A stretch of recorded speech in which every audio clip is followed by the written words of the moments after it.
First, no stranger to the bidding room, it's Annaleisa from Winchester. She sold a vintage sea drill to Ian before, but this time she's got something she reckons the dealers will want to write home about.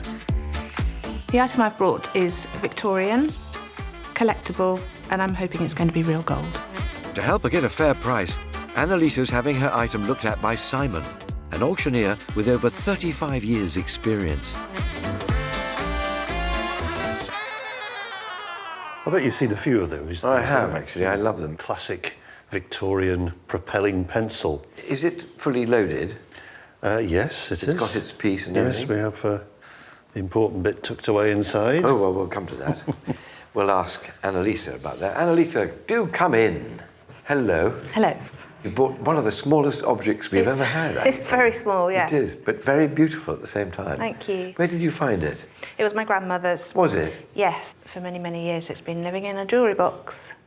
So I thought it'd be interesting to find out about the inscription that's on it. Right. Which I've been told is Arabic. So tell me about your grandmother. What did she do? She was a teacher and she went up to Northumbria and married a wealthy pitman. Did she? She did. Good for her. And lived a lovely life. Yeah. And what about the pen? How did that come into her life? I don't know. Who knows? Who knows? It was in her jewellery box. Hopefully, yeah. Hopefully the inscription will tell a story. Well, you know, Simon is our expert. Yes. So I trust him implicitly to tell us exactly all about this. No pressure, no pressure. It's an item that we see quite frequently. And no gentleman of the day would have left home without one. I mean, a lot of these would have been suspended from a watch chain. Yep. And you'd have used it. And the whole idea came, prior to this, of course, you'd be carrying a normal lead pencil around and you'd have to sharpen it and to get all dirty and all the rest of it. So then there came up an idea, well, why don't we put it all in a little mechanism? And of course, as you know, we've got the little ring down the barrel there and out pops our little important bit there. Screw top will reveal a little storage compartment inside for 1, 2, 3, 4, about half a dozen spare leads inside there as well. But then turning to the seal, I'm assuming, and it is pure assumption, that it would say something like, you know, good health, good luck. Okay. The stone, it looks very moonstone-like to me. I've had a look everywhere and I cannot find any hallmark on it at all. I couldn't either. But the good thing is, Victorian propelling pencils, they didn't always mark them. So the fact that there isn't a gold hallmark is not the be-all and end-all. This one, I feel, would probably date around about sort of 1880s, that sort of date. But there's such a lot going on and such a small item. Yes, no, absolutely. So, Simon, how much do we think it's worth? I'm not overly concerned that it's not hallmarked. It does certainly look like gold. I don't think it's a high carat gold. I think if it is gold, it's 9 rather than 18. Yeah, I think a fair auction estimate for this propelling pencil would be around about the 75 to £100 mark, but you might do a little better. Okay. Yes. They will have a really good look at it. If they mention anything about lack of hallmarks, just say, well, not all Victorian propelling pencils were marked. But at the end of the day, it's a really nice object. Well, that was a lovely item. Thank you very much for bringing it in, and I hope you have great success. Thank you very much. Bye. Bye. Annalisa's off to meet the dealers. Will Ian, known for his love of Victorian curios, be a repeat customer? Or will former artist Jo nab it for her pencil case? Simon said that the inscription was probably a wish of good health, which is really lovely for me to finally find out. The fact that it's not hallmarked doesn't matter because a lot of them weren't. And he said I should do well. Hello. Hi there. Hello. Hello. Hi. Welcome to the bidding room. Thank And what's your you. name? Annaleisa. So, Annaleisa, I recognise you. We've met before. You sold the seed drill, didn't you? I did. And who bought it? You bought it. I did. You still got it? No, I sold it. How much did you sell it for? Yeah, I love it. How much did you sell it for? I can't remember. This item is obviously a bit smaller than a seed drill, so could you do the honours for us? I will indeed. Oh. Wow. What is it? It's a pencil, isn't it? It is indeed. And is it gold? Well, it's not hallmarked, but Simon told me that they weren't always hallmarked, so it doesn't mean it's definitely not. Ah, we got a mystery on It is our a bit of a hands. mystery. Yellow metal is what we'll call it. And where did you get it from? It was my grandmother's. Age-wise, it's probably Victorian, 1880, 1900, around about Exactly, there. yeah. Obviously, without the hallmarks, you can't date it exactly, but it's going to be that period. Gold is obviously, you've got all the different carats. I imagine something like that, if it is gold, would probably be 9 carats. Simon mentioned that, yeah. Yeah. The problem is, JB, I mean, that wouldn't fit with your crayons, would it? No, it wouldn't. You know, because, you know, it's certainly not you, because you've got all the different colours. You'd get really, really bored with it. Yeah, it's true. In case anybody didn't know, I'm an artist. Oh. And so the detail in the design of this particularly appeals to me. Do you just... Yeah, just push. I actually have quite a few. You can still get the leads for these. Well, I think we're all agreed that it's a beautiful object. So let's see the colour of your money, guys. Real gold or not, all the dealers seem keen. But with a value of 75 to 100 pounds, will any of them draw on a deal? 30. £80. £100. I'll go 120. 130. Ooh, it was fair. Snap! 140. 150. 160. Very quiet in the corner there. I'm actually in shock. I'm missing something, obviously. I'm afraid I'm going to go out. I really am shocked with that. 170. 180. I'm sorry, but I'm out. Okay. On that. Joe's very quiet. I'm pondering. 185. I'm going to say I'm out at that, but thank you. Thank you. I'm joining JB. I'm out at that, but thank you. So, Annaleisa, we meet again, 185. As it's you, I'll be very happy to take 185 from Fantastic. Brilliant. What did Simon value it at? you. Between 75 and 100 pounds. Yeah. Did he? Yes. Yeah, that's happy where at I that. saw it. Ian bought it for £185, which is more than double the valuation that Simon gave me earlier on, so I'm absolutely thrilled. Annaleisa, great to see you again. She's been great, hasn't she? Yeah. Yeah, absolutely. Thank you very much. Please bring us more stuff and have I a great will. day. Thank you. Bye. The pencil's been in the family for quite a long time. I hope someone now will either use it or just enjoy looking at it.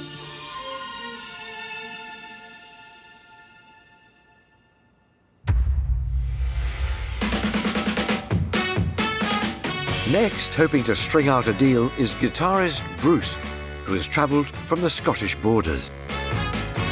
Well, the item I brought in today is something you can play. It was made as a prototype, and I've been the only person that's ever owned it. What's it called? It's called a Dulcimer. A Dulcimer? Mm-hmm. Wait, that's great. That's it, though. That's as far as I go. Yeah, okay. Shall we ask Bruce? Yes. Bruce, come on in. Hello, Bruce. Hello nice there. to meet you. Thank you for bringing this Dulcimer into the bidding room. Is it? Am I barking up the wrong tree? Is it Italian? No. No, it's Appalachian. Appalachian. Appalachian. Can you tell us about how you got it? And Well, I got this about 50 years ago.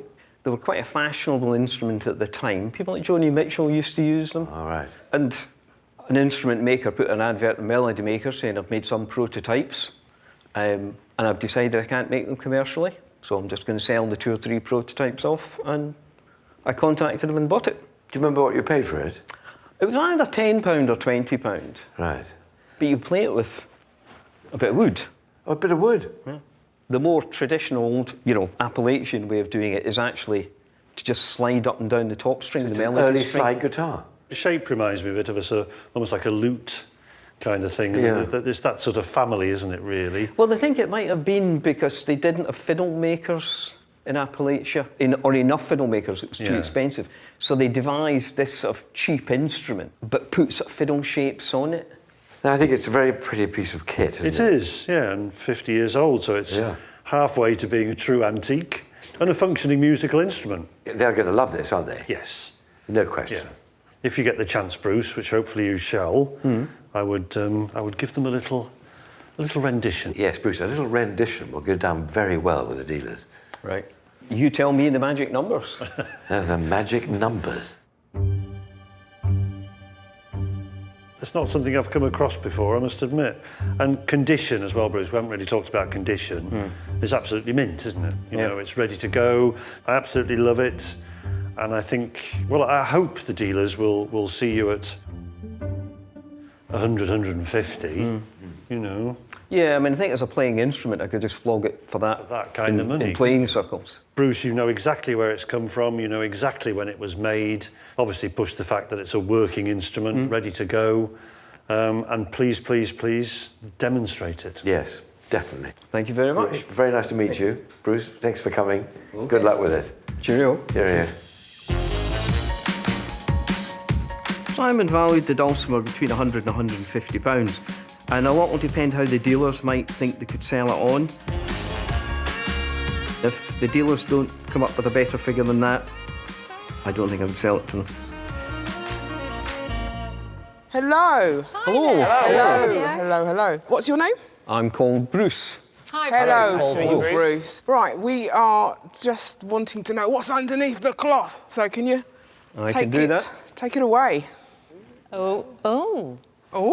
Right. Wow. It's obviously some kind of stringed instrument, but I've never seen one in that shape before. Is it a Scottish instrument? No. No. It's mainly from North America. Oh, wow. Give us a clue, Bruce. Or just tell us, that might be easier. Well, I can play a tune on it if you want. I would love to. Yes. Right. Yeah. It's an Appalachian Dulcimer.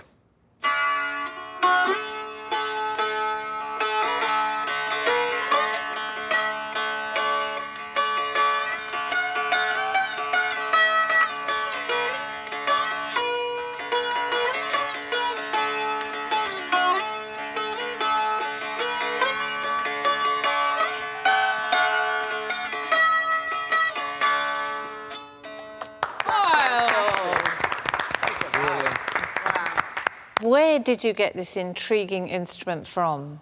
There was an advert in one of the music papers from an instrument maker who'd made, I think it was 3 prototypes. So, Bruce, this is just one of 3 that he made and then realised that it wasn't cost-effective and sold them on? They're not something you see. I mean, if one of you wants to go playing it, feel free. I'll try and talk you through it. Oh, go on, Joe. I'll give Here it we a go. Right, OK. So you want to take the bit of dowel in your left hand. Left hand, OK. And take the plectrum in your right hand. All right. And you're only going to be touching the string nearest you, the double string. OK. So with your right hand, just brush across the strings. And as you move your left hand up and down,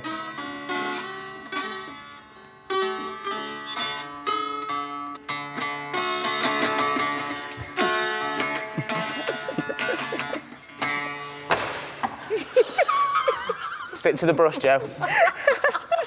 It's beautiful. So if you did sell it today, what would you be doing with the money?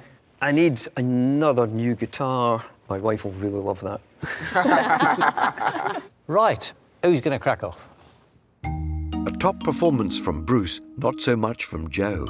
But will any of the dealers be prepared to pay to the tune of Simon's £100 to £150 estimation?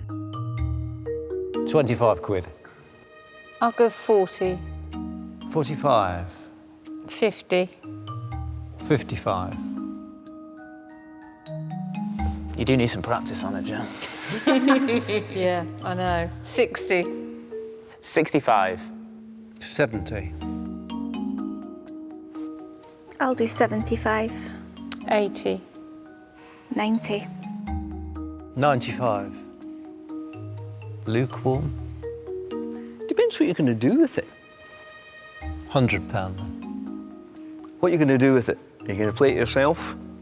Bruce, I have many evenings where I get totally bored with the television. So you can imagine me sitting there teaching myself and making magical music for myself. If you said it with a straight face, I might believe you. I'm out, Bruce. Thank you very much. Bruce, I'm going to join Jo because I actually think I'd probably be worse than her, so no one wants to hear that. So I'm out. Thank you. I'll go 110. 120. 125. I could probably sell it for 150 straight off to somebody who would play it. Right, 130 to a non-player. I can't go any higher than that. I'm really sorry. It would get played with me as well, but I can't go any higher than that. I do 135. I'm stepping down. Thank you, though. The reason why I'm very interested in it is that I do hold a lot of string instruments and I do take them out to festivals that I go to, and there's a lot of musicians that I know when I go to these festivals and they'll absolutely love this. So my best offer is 135. Why not?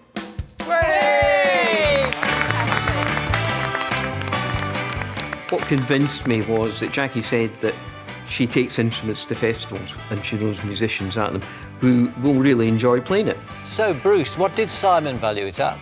Between 100 and 150. OK. It's not just about the money, it's about knowing that it's going to be more than an ornament.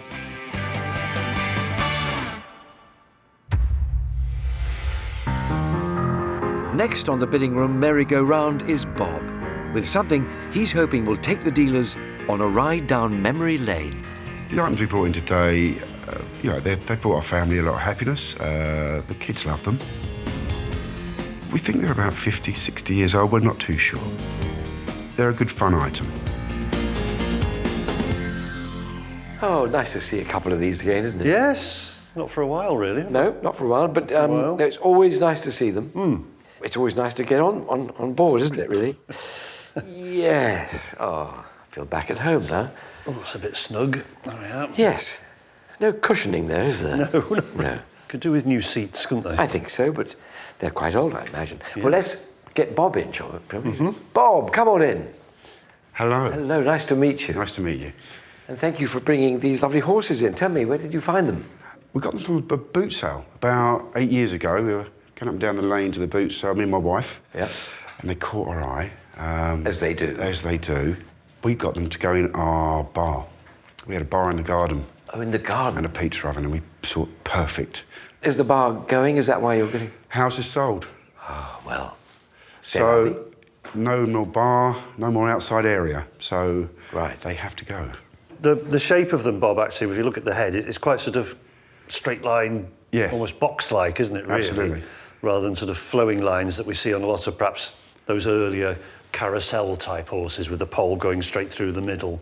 Looking at the bases, I think they were probably fixed, rigid on the platform, wouldn't they? So you'd sit the child on, and that literally would be it. There wouldn't be any up and down. It would be just round and round. Date-wise, difficult, isn't it? Because with a lot of fairground stuff, of course, as each season approached, they would repaint to freshen them up. And you can see, especially on this one, you've got traces of the red paint from the previous season, and then they've gone over with the green. But that's quite usual. You see that a lot. I'm going to pitch them anywhere from 50s, maybe even up to early 70s. They are collectible, aren't they? Yep, absolutely. We know that because we sell them. We sell them quite regularly. Yeah, any fairground circus, you know, it's always on point, isn't it, really? They're bright, they're colourful, and they're ideal sort of prop pieces or display pieces. Jackie might go for these, you know. She could do, yes. Yeah. Jackie likes 40s, 50s. And Vicky? And Vicky as well. And I think Ian? Ian is a big culprit, I think. More the merrier. More the merrier. So there's only one more vital piece of information you need. Do you think I'll get a pony for them? I actually love the wear, but some people may not. I think the flaking paint adds a lot of character to them. And I'd be quite happy to put a pre-sale estimate for the two together of, well, I'm going to say round about the sort of 300 to 400 mark, which I think is, you know, 150, 200 each. I don't think that's excessive at all, really. Do you remember what you paid for them? We haggled them down from 200 to 140. It's a very good buy. Very well. So, Well, Bob, I mean, you've got your purchase history with them, so tell the story about the car boot. I think that always adds a bit of flavour to things. Date-wise, I'd be as vague as you can. I would say 50s to 70s, but let them decide. Yeah. Condition is fine. At the end of the day, fairground is very, very popular. Anyway, Bob, nice to meet you. Thank you very much. Very good luck in the dealer's room, and thank you for bringing these along. They're tremendous. Well, thank you very much. Bye. Simon mentioned that Jackie, Ian and possibly Vicky would be interested in the horses, which is good. They'll be able to bid against each other and hopefully they'll get the price up. Hi there. Hello there. Hello. How are you? Hello, welcome. What's your name, please? I'm Bob. Bob? Yeah. Hello, Bob. Hi, Bob. Would you like to reveal all, please? I certainly will. Aha! Very nice. Kiddie fairground ride. Yeah. Where did you get these beauties from? I was with my wife at a boot sale and they caught my eye. What car boot do you go? Yeah. Everyone I go is just market. Wow. Well, we have a few good ones in Essex, I will say.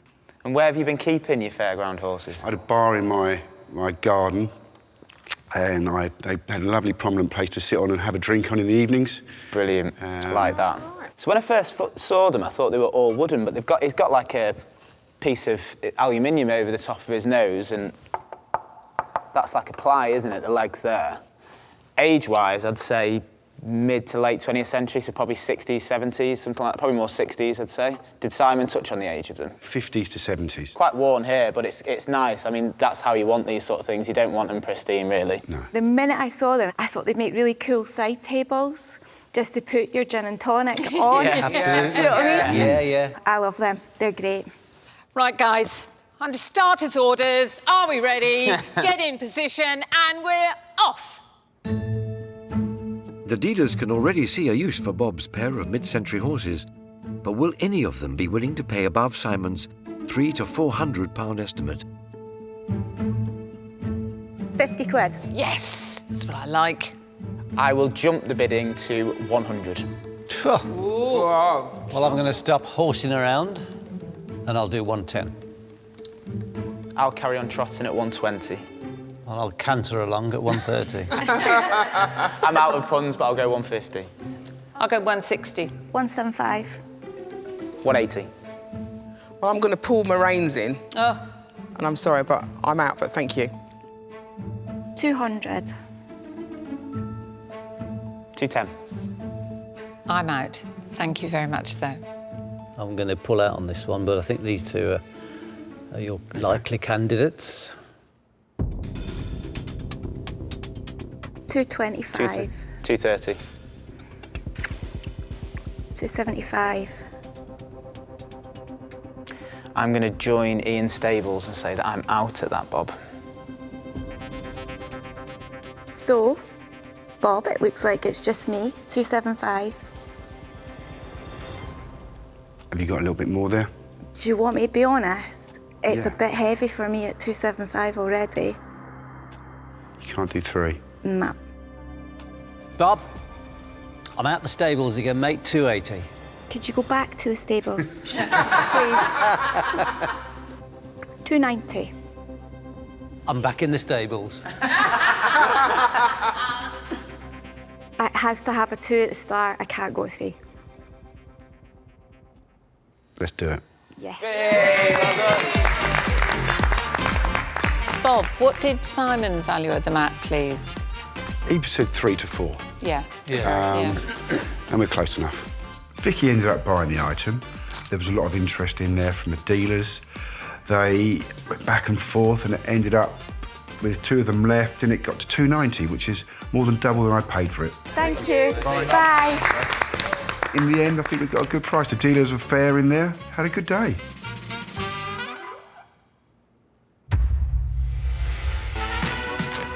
Fourth into our Edinburgh HQ is Sharon, with a shiny red toy she hopes will turn the dealers green with envy.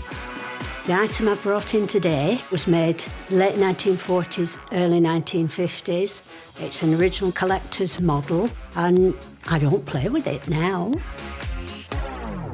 I really like that.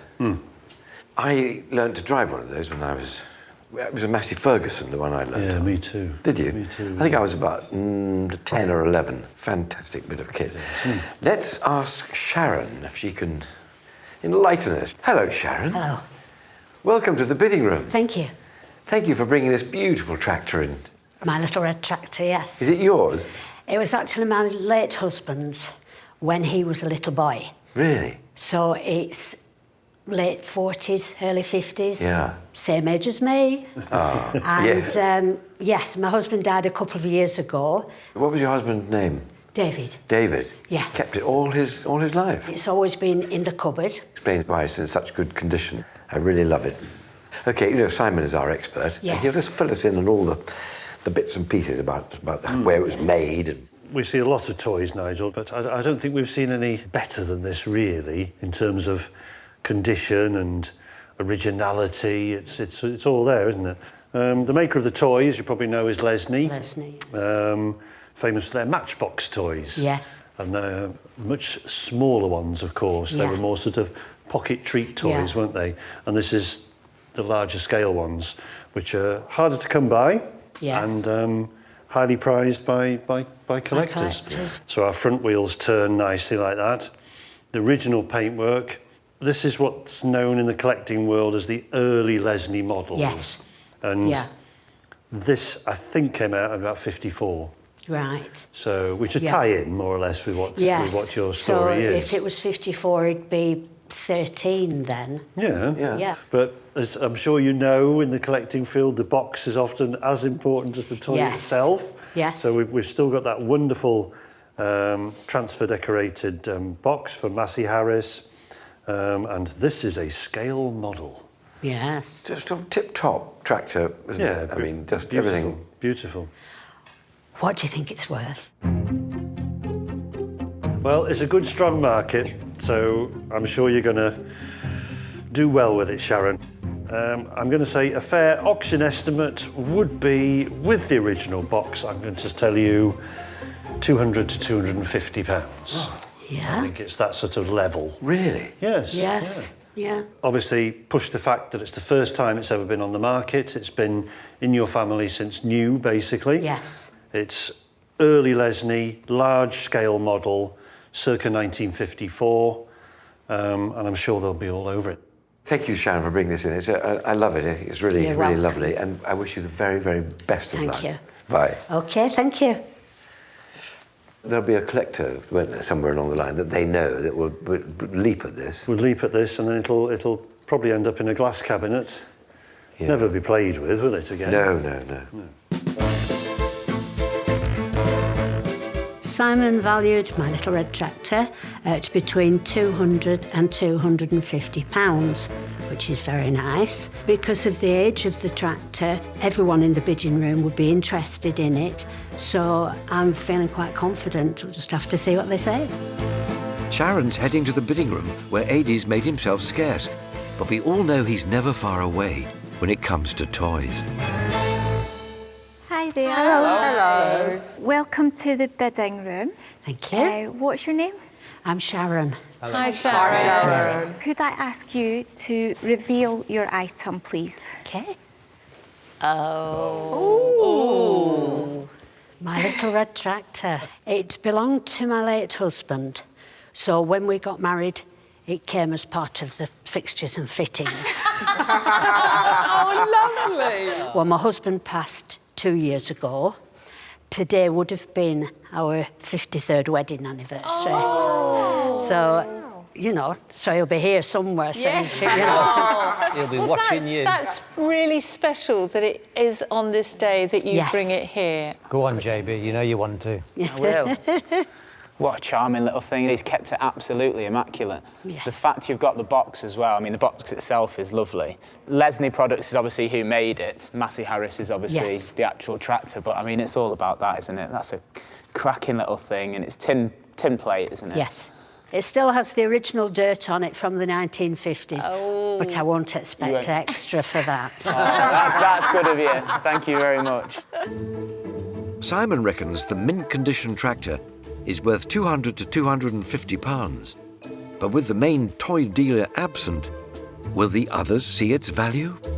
I will start the bidding at £50. I'll go in at £60. £70. 80. Ian, What? what are you up to? There might be a certain somebody that might be interested in this said tractor. Talk amongst yourselves. Exactly, Sharon. Yes. Exactly. Yes. Thank you. Or bid amongst yourselves, yes. £90. I want a bit more than that. £100. Yes. What about £125? A little bit more, please. I'll do 130. Yeah. Hello, Adi. How you doing, mate? Hi, mate, how are you? All right, OK. At this moment in time, mate, I would just want you to say hello to Sharon, because she's a gorgeous, colourful lady today. Hello, Eddie. Hi, Sharon. I was hoping you'd be here today, and I was a bit disappointed when you wasn't. I've really had to make do with Ian. Did you get the pictures of the tractor, yeah? I did, yeah. Jackie is up at 130. Is she? Yes. Okay, I'll go 140. 140 with Adi, everybody. It's a bit rich for me. I'm out. OK, Vicky's out. I'm out. Joe's out. JB's out. Let Adi have it. Right, Adi, put your best bid into Sharon, because she's all ears. Oh, yes. Okay, I'll go 150 on it. 150, You says. go 150, no. Oh. It's been valued as 200 to 250, so I'm really wanting, you know, at least something like that. I don't want to go any higher, but what I will do, I will see what I can do for you in the next day and see whether I can get it sold for you for the money that you want. Yeah? Is that all right? Yeah, that's fine, That's yes. fine, mate. She's happy with that. Thank you very much. Cheers, buddy. Bye-bye. Bye, bye, bye, bye. It was nice in the bidding room. They were also very friendly, and everyone was interested in the tractor, but it wasn't just as much as what I'd hoped to get, so sadly it's going back home with me. I've really enjoyed my day. Good. All right, thanks very much. Okay. Thank you. Ah, I'm really surprised. I really thought Adi was going to snatch that up. yeah. Nice thing, though. It's Yeah. beautiful. Really nice thing. Our final seller is schoolteacher Jo, with something she's confident will appeal to all history buffs. Today I've brought in a collection of items. They're over 100 years old. I think they are really special and precious. I think somebody who's more of an enthusiast than me would benefit from them, really. Always very moving, isn't it? It is. Stuff from the World Wars. And it always amazes me how many of these items sort of end up in attics and sheds and... Yes. Well, let's ask Joe in to tell us all about it. Hello. Hello, Joe. Welcome to the bidding room. Hello. You've bought some wonderful stuff. Tell us all about them. Well, I've got some First World War trench maps and some road maps, and also a Second World War GPO tin helmet and a gas mask. Unfortunately, it's lost its filter, but Right. I think they belong to the same person. I think he was in the Post Office Rifles. How did you come to get them? I was training to be a teacher 22 years ago, and I went to my cousin's house, and he went up to his loft, had a bit of a rustle around up in the attic, and came down with all of these items. He thought I might like to use them for school, which I never have because they're far too precious, and Yeah. I work with early years children, so they probably want to draw on the back of them Yeah. and cut them out or something. So I think what happened was the gentleman left the house in 1947 and he'd left them behind. Believe it or not, we've seen quite a lot from the First and Second World Wars, obviously. Yes. But each one of these things is so interesting. So anyway, let's ask Simon what he thinks. It's fascinating. I love the maps. They can be quite delicate. Yes. But I can't resist having a quick look at this one, which is dated July 1918, titled Enemy Organisation Target Map. Yes. And on it we've got detailed, obviously, our advanced lines, we've got our mortar trenches, etc., etc. You know, it's all sort of planned out. But we've got a nice selection there. We've also got more sort of general maps, if you like. These are on canvas backing, these ones, aren't they? Whereas that one is a paper one. And then we sort of move forward then, as you rightly say, Joe, these are Second World War. So we've got a GPO tin hat. And I was looking at the gas mask. I'm not 100% sure whether it's actually a gas mask or an oxygen mask. I'm not not quite sure with that one, because we do have a filter there as well, and then the air hose would sort of screw directly in. Gas masks tend to have that bit on the side where you'd have the box there maybe. So, but hey, I mean it's all under that militaria bracket, and a huge collector's market, as you probably know. So Simon, how much is it worth? You've got a lovely, fresh to the market collection, which is always good from a dealer's point of view. I'm quite confident that in an auction environment, this little collection would fetch, you've got to be easily 80 to 140, that sort of bracket. I do have a bag of a few more bits of the same sort of thing. Oh, right, okay. So what is it, more of the sort of similar to what we see before us now? Yeah, a few books and extra items. That will make a difference, obviously, to the price. So as a slightly bigger collection, I can see us in the sort of a 120 to 180 bracket now. Jackie might well go for this. Yes, absolutely. Yeah. All of them should, and I hope you do really, really well. So do I. Thank you so much. Thank you so much for bringing these in. Very best of luck. Okay, thank you. Thank you. Bye. Bye. I learnt from Simon that what I thought was a gas mask might indeed be an oxygen mask. So that's something I didn't know before. I'm raising money for my local hospital, so it's important that I get the best possible deal from the dealers in the bidding room today. Hello. Hello. Hello. So, what's your name? My name's Jo. All right, Joe, could you reveal your item for us, please? I can indeed. Oh, nice. Nice. We've got somebody that this might be of interest to. Okay, I'm gonna jump up here. I meant me. Oh, sorry. No, you go. Okay, so we've got the helmet. We've got GPO. So I understand GPO is the General Post Office. The guy that these belonged to was in the Post Office Rifles. The Post Office Rifles? I've never heard of those. No. That's fascinating. I've not heard of that. They fought in the Battle of the Somme and Passchendaele. So that really has seen some life, that helmet. Yes, yeah. Okay, so we have a gas mask, and I've not seen one like this one, actually. Yeah, so, Joe, is this missing? Yes, I think it should have had a filter on it. Yeah. So that's missing. Yeah. It'd have had the big tin at the bottom, wouldn't it? Where the tube and then the tin. Yeah. Yeah, I think so. Did Simon give you any information about the booklets, about what they were? Yeah, these are actually trench maps. How amazing that they had maps for their trenches. Yeah, I'd never even considered that. Yeah. That's fantastic. Wow. I'm a map fanatic, and what I love is, look, from here they look quite, ordinary, and as soon as you say the word maps, it's like... So, Joe, why are you selling your collection? Well, I'm trying to raise money for my local hospital, and it's called the Blossom Appeal, and it's to raise money for breast cancer. Okay. I've had breast cancer myself, so it's actually something that's quite important to me. So otherwise, I don't think actually I would sell it for any other reason, because it's quite special. So it's all for charity. Good. Well done. Yeah. So, Joe, is this just a small part of the collection you've got? Yes, I've actually brought a few other things. There is a book that says handy tips for embryo heroes. There's a ration card. I started to write a little bit of a diary, which they weren't supposed to do, actually. So just little interesting little snippets that add to his story. Add to his history, yeah. I think we need to start bidding for a very, very worthwhile cause.